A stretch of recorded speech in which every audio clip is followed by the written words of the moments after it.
আলহামদুলিল্লাহি রাব্বিল আলামিন আসসালাতু ওয়াসসালামু আলা রাসূলিহিল কারীম ওয়া আলিহি ওয়া আসহাবিহি ওয়া আহলি বাইতিহি আজমাইন। দূরে কাছে দেশে এবং প্রবাসে যে যেখান থেকে দেখছেন সকলকে জানাই আন্তরিক মুবারকবাদ ও সালাম।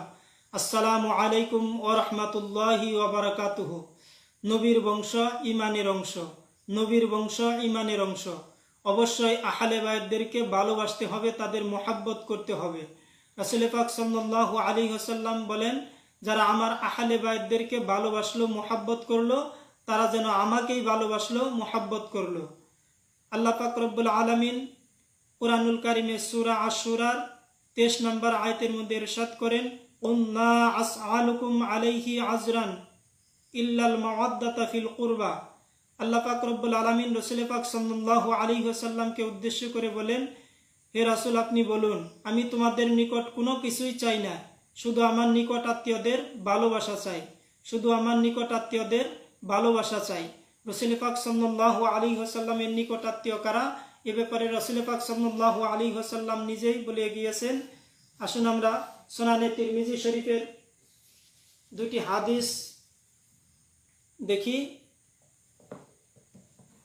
হাদিস নাম্বার 3786। عن جابر بن عبد الله قال رأيت رسول الله صلى الله عليه وسلم في حجته يوم عرفة وهو على نقعته القصواء يخطب فسمعت يقول يا أيها الناس إني قد تركت فيكم ما إن أخذتم به لن تضلوا كتاب الله وعترتي أهل بيتي। হযরত জাবির ইবনে আব্দুল্লাহ রাদিয়াল্লাহু তাআলা আনহু বর্ণনা করতেছেন, রাসূল পাক সাল্লাল্লাহু আলাইহি ওয়াসাল্লাম বিদায় হজের সময়, ইয়াউমুল আরাফাতের দিন বিদায় হজের সময় তাসা নামক উষ্টির উপর আরোহিত অবস্থায় রাসূল পাক সাল্লাল্লাহু আলাইহি ওয়াসাল্লামকে বলতে শুনিয়েছি। রাসূল পাক সাল্লাল্লাহু আলাইহি সাল্লাম বললেন, ইয়া আইয়ুহান নাস, হে লোক সকল, ইন্নী ক্বাদ তারাকতু ফীকুম মা ইন আখাযতুম বিহি লান তাদিল্লু কিতাবাল্লাহি ওয়া ইতরাতি আহলি বাইতি। আমি তোমাদের মাঝে দুটি জিনিস রেখে যাচ্ছি, এই দুটি জিনিস যদি তোমরা আঁকড়ে ধরো, লান্তা দিল্লু, কখনো তোমরা পথ ভ্রষ্ট হবে না। একটি হলো কিতাব আল্লাহ, আল্লাহর কোরআন, আরেকটি হলো ইতরাতে আহলে বাইত, আমি নবীজির আহলে বাইত। রাসূল পাক সাল্লাল্লাহু আলাইহি ওয়াসাল্লাম আহলে বাইতদেরকে কত ভালোবাসতেন, কত মোহাব্বত করতেন। নবীর বংশ ঈমানের অংশ, নবীর বংশ ঈমানের অংশ। হাদিস নাম্বার 3787 নং হাদিস আপনারা লক্ষ্য করুন। আন উমার ইবনে আবি সালামাতা রাবিবিন নবী সাল্লাল্লাহু আলাইহি ওয়াসাল্লাম قال نزلت هذه الآيات على النبي صلى الله عليه وسلم إنما يريد الله ليذهب عنكم الرجس أهل البيت ويطهركم تطهيرا। হযরত উমর ইবনে আবি সালামাতা রাদিয়াল্লাহু তাআলা আনহু বর্ণনা করতেছেন, রাসূল পাক সাল্লাল্লাহু আলাইহি ওয়াসাল্লামের উপর যখন এই আয়াতে কারিমা নাজিল হলো, ইন্নামা ইউরিদুল্লাহু লিইউযহিবা আনকুমুর রিজসা আহলাল বাইতি ওয়া ইউতাহহিরাকুম তাতহীরা। হে নবী পরিবার, আল্লাহ তো চান তোমাদের মাঝ থেকে অপবিত্রতা দূর করে সম্পূর্ণরূপে পবিত্র করতে। এই আয়াতে কারিমা যখন নাজিল হলো, রাসূল পাক সাল্লাল্লাহু আলাইহি ওয়াসাল্লাম ফাতেমাতা ওয়াল হাসান ওয়াল হুসাইন ফাযাল্লালাহুম বিকিসাই ওয়া আলিহু খালফা যাহরাহু ফাযাল্লাহুম বিকিসাই সুম্মা ক্বালা আল্লাহুম্মা হাউলাই আহলু বাইতি।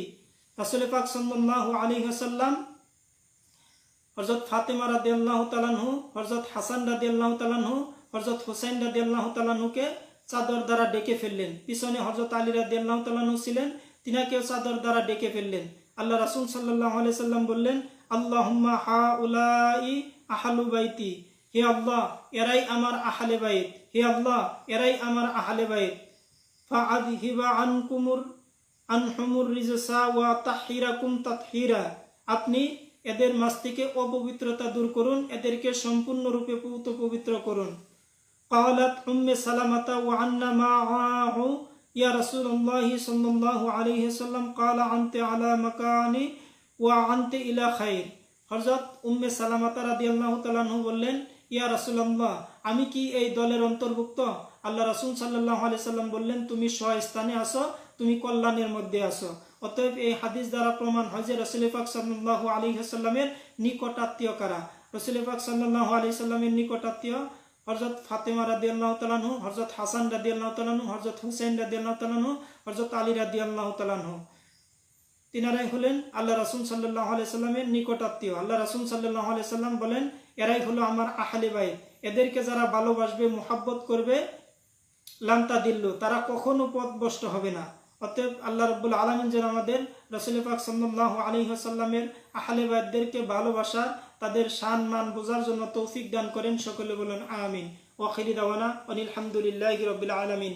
আসসালামু আলাইকুম ওয়া রাহমাতুল্লাহি ওয়া বারাকাতুহু।